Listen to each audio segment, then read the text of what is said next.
old Hollywood was a glittery glamour, fame and hidden secrets under the surface. But behind the fancy curtains and spotlight, there were untold stories some dared to whisper.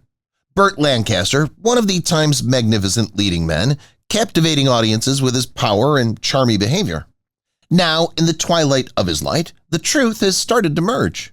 For decades, rumors swirled about Burt's private life, but what he's now quietly admired about, the secret revelations he shared with some of Tinseltown's biggest male stars, is nothing short of stages.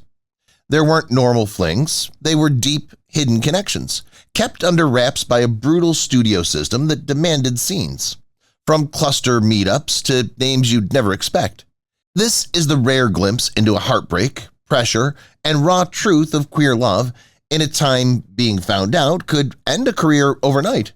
Today, we'll uncover the truths of Hollywood icon, because sometimes the past was never really a paradise. Burt Lancaster. He was an American actor who was born on November 2, 1913. He was famous for portraying characters that were strong, yet had sympathetic hearts. He went on to achieve fame with a career that spanned over 45 years in films and television programs. Burt was nominated for the Academy Award for Best Actor 4 times, and he also won 2 BAFTA Awards and 1 Golden Globe Award for Best Lead Actor. In addition, he was nominated for the award 4 times. From the perspective of the American Film Institute, Lancaster is ranked as the 19th best male actor in the history of classic Hollywood film. Burt has also performed as an acrobat in a circus during the 1930s. At the age of 32, after participating in World War II, he was able to obtain a role in a Broadway play, which attracted the notice of Hollywood agents. His role in the film The Killers in 1946, in which he co-starred with Ava Gardner, was a great hit and was instrumental in launching his acting career in Hollywood. Younger years. Since he was a young child, Burt demonstrated that he was not a typical child. He possessed a spirit that was unshakable, a zest for life, and a physical power that was truly astounding. By working in the circus, Burt was able to get control of his body and confront his phobias. The years he spent there not only helped him become stronger, but also molded his style. The combination of his boundless energy and his ability to perform stunt doubles became his signature. When he was in the circus, he would undertake risky feats. He was more than just a performer. An artist, he was always willing to test the boundaries of his own abilities. Both of his parents were members of the Protestant faith and came from working-class families. Young Lancaster spent his childhood in East Harlem, New York. As he was attending DeWitt Clinton High School, where he was a good basketball player, he acquired a strong interest in gymnastics as well as skills in the sport. Lancaster's mother passed away from a cerebral hemorrhage before the student's graduation from the board. On the basis of an athletic scholarship, he was accepted to New York University. Nevertheless, he ultimately decided not to attend. The life of Burt Lancaster. In his first marriage, which was to June Ernst, a brilliant trapeze artist, Burt had 3 children. He also had 3 children from his previous marriages. She wasn't just a regular woman. She came from a circus family with a mother who was an acrobatics expert, and she was an icon in the circus world at the time. They began their relationship at the circus, where they both had a passion for acrobatics and performing. Burt and June performed there together, and their relationship was driven by shared shows and the adrenaline of the stage. However, it was not easy, and their relationship did not endure very long, owing to the pressures of their career and the many demands that they had to fulfill. In the late 1930s, they went their own ways, but the exact date of their divorce is unknown. Several sources have it cited a range from 1940 to 1946. Burt was not deterred by it. Burt was aware that in order to make a name for himself in the acting world, he needed to do more than just act. During the 1950s, Burt accomplished something that very few actors of that era had ever considered doing as a possibility. With the help of his 2 close pals, Harold Heck and James Hill, he established his very own production firm, which was called Burt. It wasn't just a financial idea, it was a revolution. At that time, huge companies like MGM and Warner Brothers controlled practically every part of the film industry, from writing to distribution, and actors were frequently employed with minimal roles or careers. This was a revolution. That was something that Burt would not agree to, since he desired the freedom to select projects that were reflective of his vision, audience members who were not only entertained but also motivated by the films they watched. Among the many notable films that his production firm was responsible for producing, Marty, in 1955, was one of the most successful. The secret relationship that Burt Lancaster had with Marlene Dietrich. Burt was adored for his rugged appeal and solid presence on screens during the golden period of Hollywood, but his romantic life was shrouded in secrecy when he was not in front of the camera. The fact that he had a secret relationship with the German-American actress Marlene Dietrich is one of the reasons behind this relevance. Their relationship, which began on a tour of the United States of America in the late 1940s, was a paradigmatic example of studio image management at the time. Their connection was strong yet fleeting, and it was kept secret from the media as well as their closest friends. A passionate and tumultuous relationship was the subject of Dietrich's record, while Lancaster stayed silent. Historians today consider this to be an important chapter in the process of comprehending the private lives of stars in the middle of the century. Chateau Marmont, the place of whispers. The recently declassified memos from the studio and the personal letter that was discovered by film historians have sparked conjecture about Burt's highly secret sexual life, namely his devotion to an anonymous European director. According to those who are familiar with the Hollywood industry, their relationship started during the European Film Festival in 1952 and lasted for about 10 years. At Chateau Marmont, which is well known for being a shelter for discreet celebrities, the two frequently met. Insiders have a strong suspicion that the director is a highly regarded figure in post-war French cinema, with the director's identity being unverified. Personal notes written by Burt that make reference to the one who sees everything are evidence of his dedication. He was more than just a performer. A man with a huge heart and strong convictions, Burt was not only a good actor, but also a man with a lot of acting talent. In a time when Hollywood frequently avoided politics, Burt was one of the few people who spoke up. He was an actor who advocated for civil rights and participated in the struggle against justice. His conviction that art had the power to transform the world led him to lend his voice to support issues that were important to him. A fundraiser for Martin Luther King Jr. was one of the most memorable occasions of his life. He and his second wife, Norma Anderson, were the ones who organized the event. Prior to the March on Washington occurrence in 1963, not only did this deed demonstrate Burt's bravery, but it also demonstrated his bravery to stand up for what was honorable, despite the fact that it caused controversy. In the role of Sergeant Milton, Burt Lancaster. In the film From Here to Eternity, which was released in 1953, the character Burt represents a rugged soldier who's involved in an illicit romance with Karen Holmes, who's portrayed by Deborah Kerr. Burt and Deborah's relationship was more than just the result of their acting styles. In each and every moment, the audience members experienced a genuine attraction, a profound connection that they felt within themselves. Despite the fact that they were only co-workers, they gave a performance that the entire world would never forget. In addition to being a commercial success, From Here to Eternity was also a winner of 8 Academy Awards, including the award for Best Picture, and it demonstrated Burt's ability to convey unfiltered feelings on screen. Burt's career continued to flourish with roles that will live long in the memory. In 1960, he was awarded his first Academy Award for his performance in Elmer Gantry. Within the confines of this movie, he portrayed a man who was capable of being both virtuous and menacing. Burt produced his best performance with enthusiasm, demonstrating that he could master any character. The unsolved puzzle that is Burt Lancaster's life. After June, Burt tied the knot with Norma Anderson, a woman who was deeply committed to the advancement of social concerns. Over the course of World War II, Norma, an office worker who was filling in as a performer in a United States of America play that was entertaining American citizens, came across Burt in a crowd. She was immediately drawn to him due to his imposing presence and gorgeous appearance. She turned to a neighboring officer and inquired, "Who's that handsome officer and is he married?" That officer, acting like a fading matchmaker, scheduled a day for them to meet that very evening. Beginning at that same instant, Burt and Norma embarked on a romantic connection that would last for more than 20 years. In 1946, they tied the knot and went on to have 5 children. Not only was Norma a family woman, but she was also a passionate activist who was actively involved with the League of Women Voters.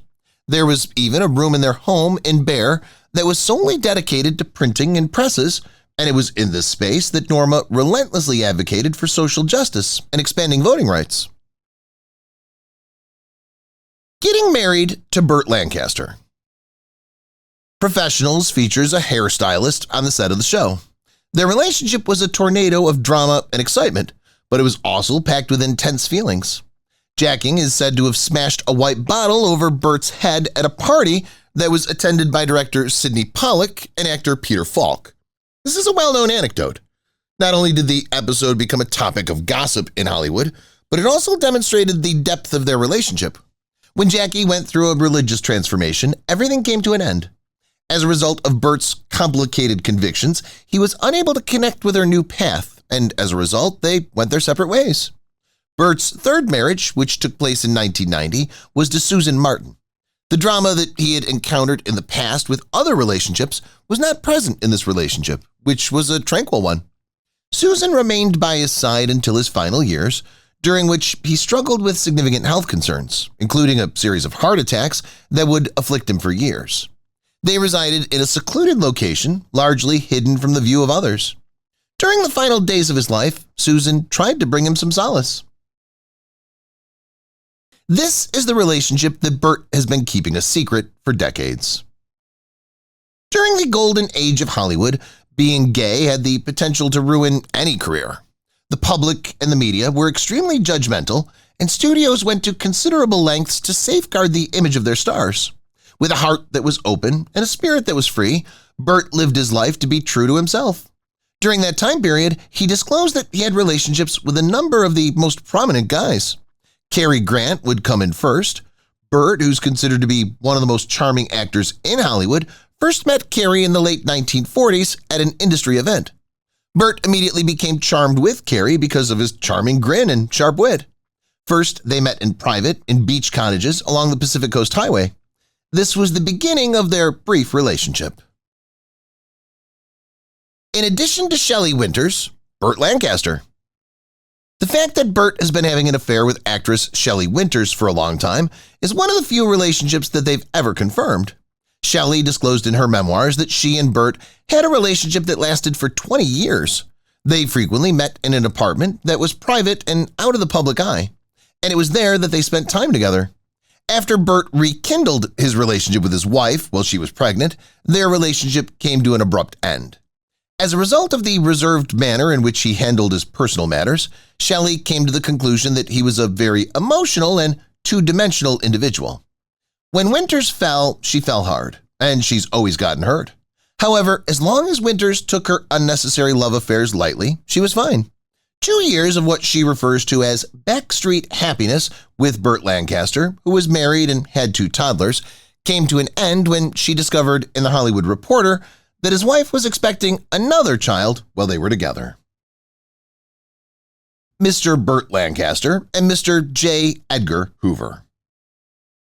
Through his mastery of the law and his mobility in the media, Hoover was able to have a tremendous amount of influence over Hollywood. The relationship between Burt and Hoover was not romantic in the traditional sense, but it was complicated. They met at a charity event in Washington, D.C., which is a place where power and Hollywood stars come together. According to Burt, Hoover was a man who yearned for intimacy, but was also afraid of himself since he was a person who was confined by his own authority. Burt gained a new perspective on one of the most mysterious figures in American history as a result of this connection. Although he did not speak much about Hoover, the information that he did provide was sufficient to make us comprehend the complexity of human beings and the secrets that they keep. In addition to Rock Hudson, Burt Lancaster. They rapidly fell into a passionate romance, which was fostered through journeys across deserts where they could leave behind the public eye. They met on a film set in the early 1950s when both of them were at the top of their professions. The world was forced to confront the reality that Rock had concealed from the general public for many years when he passed away in 1985 from AIDS. Rock had lived in a state of fear that eventually became a reality. When Burt thought back on Rock, he recalled him as a lovely person who displayed emotion but never felt comfortable enough to reveal his secrets. It was not a lack of feelings that led to the end of their relationship. Rather, it was the fact that the world didn't want them to be together. Burt would always have respect for Rock, and they would frequently share their best moments with a sense of quiet regret. In addition to Ricky Nelson, Burt Lancaster. During the early 1960s, Ricky, who was a teenager at the time, was the star of the television show Adventures of Ozzie and Harriet. Burt was nearly 2 years older than Ricky. During the time that Ricky was attempting to transition from being a child star to an adult artist, their relationship began to deteriorate, particularly for Ricky. They saw Burt as a guide and protector due to his sensitivity. Burt decided to end the relationship in a gentle manner because he believed that Ricky required some time to find himself, both in his professional life and in his personal life. Throughout the entirety of the occasion, he recalled Ricky referring to him as a young lad who sang effortlessly. Burt was left with a lasting impression as a result of this encounter, which was only fleeting. In addition to Burt Lancaster, Marlon Brando. At one of the Hollywood gatherings that took place in the 1950s, Burt and Marlon, who were both great stars but had very different styles, came face to face. It felt as if they were in a relationship that was both hot and unstoppable. Through his keen intelligence and overwhelming charisma, Marlon was able to entice Burt into a romantic relationship. According to Burt, Marlon was the only person who had the ability to completely get him enthralled. The duration of their relationship was only a few years, and it was marked by moments of conflict.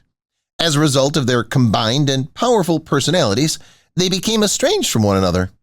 As someone who challenged him in a variety of ways that no one could ever begin to consider, Burt has always maintained a tremendous amount of respect for Marlon, but portrays himself in a completely different light as a result of these concealed relations. He observed a companion who was in need. After meeting Nick Cuccia when they were both 9 years old, Burt Lancaster and Nick had dreams of becoming friends and working together in the circus. Due to the fact that Cuccia was both incredibly short and Italian, none of these characteristics were advantageous in those days. Lancaster was obligated to look out for his friend on a consistent basis, and after he achieved fame, he continued to employ Cuccia for the rest of his life. In spite of everything that transpired, the two individuals were able to realize their dream and become members of the circus. Lang and Cravat was the name of the duo that Lancaster and Cuccia established, and they joined the K Brothers Circus on their own accord. Despite the fact that life and finances were difficult in the ring, Lancaster really came to life while swinging on the horizontal bars. He sung in the name of his meal. He made the decision to maintain the finger despite the fact that it caused him pain. His heart broke, he quit the circus, and he had to work hard to find new employment opportunities. During his time in the workforce, Lancaster experimented with sales and even sang as a waiter at a few different restaurants. By 1942, he had not yet discovered a career path that he enjoyed as much as performing in a circus. Nevertheless, the United States Air Forces were about to provide a solution to this predicament. The U.S. Army quickly drafted Burt Lancaster for service in 1942, as the situation in Europe was becoming increasingly volatile. As luck would have it, Special Services took notice of Lancaster's abilities and recruited him to perform for the military with other well-known performers like Sammy Davis Jr. and Mickey Rooney, respectively. He tied the knot in a low-key manner. The fact that Lancaster was still under contract with Universal Pictures at the time meant that the studio did not want a leading man who had a child who was not his biological child. This is always a terrible indicator since it indicates that the studio is taking control of the matter. Initially, they were required to hold a low-key wedding ceremony in the Golden State. After that, they continued by explaining that Anderson was a widow whose husband had passed away while serving in the military overseas. Lancaster was probably even more convinced that he should develop his own work and break free from the studio structure as a result of behavior like this, which involved meddling. It was true that Burt Lancaster had a sense of humor, despite the fact that he was portraying himself as a tough guy. He enjoyed making jokes, and he was also not above making jokes that were directed at the anxieties of other people.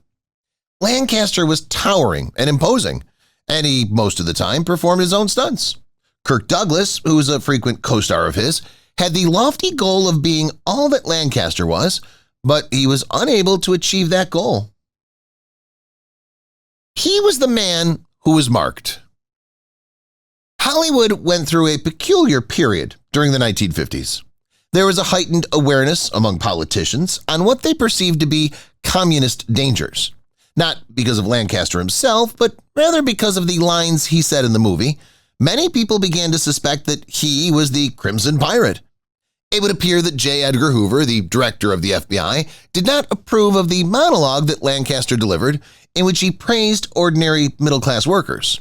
He was of the opinion that it gave the impression that the character was a communist pig. Given that Lancaster was involved in the production of the picture as both an actor and a producer, the FBI labeled him as a possible communist.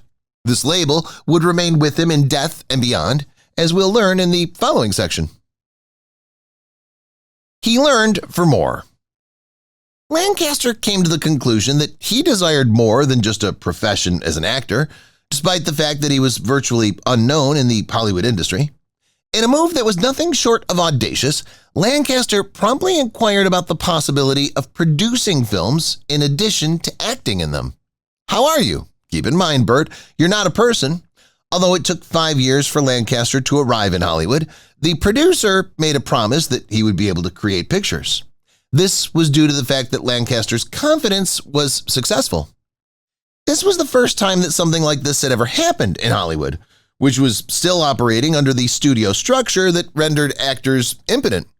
However, there was a catch. In order for Lancaster to begin producing, he had to demonstrate that he was capable of providing acting services. He triumphed over legendary figures.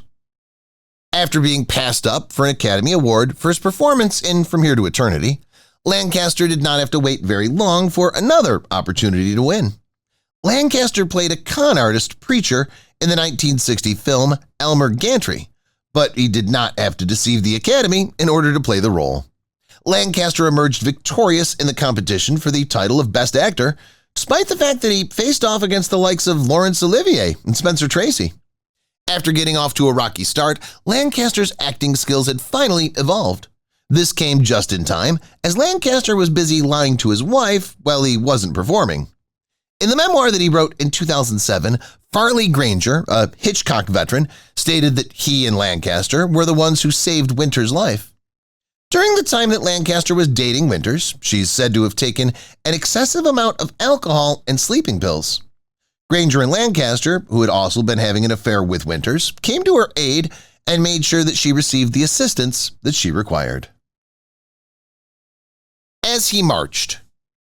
At the time when the March on Washington was scheduled to take place, Lancaster was conducting filming for the suspense film The Train in France. Lancaster was a staunch supporter of the rights of African Americans, expressed considerable interest in attending the event. He was able to secure time off from the filming schedule, and despite his significant aversion to flying, he traveled to Washington in order to participate in the march. Next, the following day, Lancaster made a U-turn and flew back to his home country.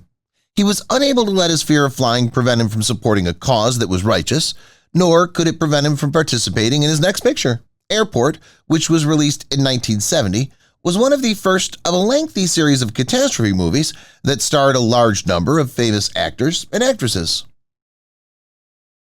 He authored a list.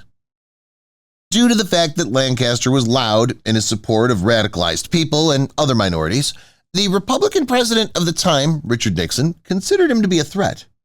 In 1973, Nixon established his infamous enemies list. On the other hand, Lancaster was surrounded by some very impressive company. Other notable individuals include Paul Newman, Jane Fonda, and even the EGOT-winning dissident Barbra Streisand, who was also listed on the list. As soon as Lancaster was finished with his several coronary bypass procedures, he nearly immediately leaped off the operating table and went back to work. He didn't wait more than half a year before beginning production on Little Treasure in 1984, which also starred Ted Danson and Margot Kidder. He continued to feature in films and television shows, despite the fact that he was still suffering from a cardiac problem, up until the point that Hollywood began to view him as a liability. It was necessary for him to have insurance. Lancaster had the desire to continue his acting career, but in Hollywood, money is usually always the most important objective. Before Columbia Pictures decided to take a break, he was well on his way to playing the lead role in the 1988 film Old Gringo. They had the impression that the higher insurance coverage that would be required for the sick celebrity would make Lancaster's participation unfeasible financially. Gregory Peck took over for Lancaster after he was forced to take the axe. To our good fortune, there was another studio that was more than eager to pay for the project. In spite of the fact that Columbia was reluctant to pay increased insurance premiums for Lancaster, Universal was eager to cast him alongside Kevin Costner in the baseball film Field of Dreams. Thanks for watching Past Paradise. If you enjoyed this dive into classic Hollywood and Burt Lancaster's secret life, don't forget to like, subscribe, and hit the bell for more untold stories from Tinseltown. Do you have a favorite old school star? Drop their name in the comments, and we might feature them next.